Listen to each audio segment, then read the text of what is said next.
Hi friends, ఇది length video కాబట్టి పార్ట్స్గా చెప్తాను. ఇద్దరు ఫ్రెండ్స్ ఉంటారు. వాళ్ళిద్దరు డిస్కషన్ చేస్తారు.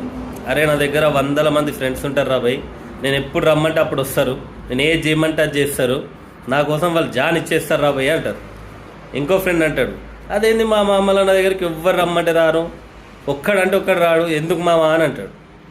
ఎందుకంటారు మీకు తెలిస్తే కామెంట్ చేయండి. ఎందుకంటారో నెక్స్ట్ పార్ట్లో నేను చెప్తా.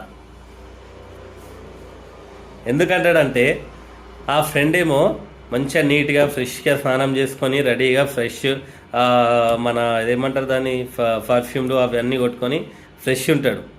ఇంకో ఫ్రెండ్ వచ్చేసి 15 డేస్కి ఒకసారి స్నానం చేస్తాడు.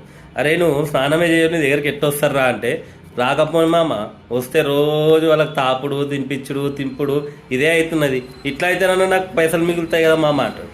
అయితే మొదటి ఫ్రెండ్ అడుగుతాడు, అంతే 100 మంది ఉన్న ఫ్రెండ్స్, మరి నువ్వు నా దగ్గర ఎట్లా కూర్చున్నావురా ఇంతసేపు అంటే, నేను గదే బాపత్ మామ, ఏదో నీకు చెప్పుకుంటున్నావు, నేను చెప్పుకుంటలేను, ఇద్దరు వాసనలు కలిసిపోయినాయి, ఎవరిదైతే ఏమున్నది దొందే షేన్ బీడే అన్నట్టు, ఇద్దరం గంతే గదే బాపతు, అందరు ఎవరేం తక్కువైన కాదు, మన ఇద్దరం గంతే, ఇద్దరి దగ్గర గబ్బు కొడుతున్నది, అందుకనే మా దగ్గరికి మూడో వ్యక్తి వస్తలేడు అని చెప్పి వాడంటాడు.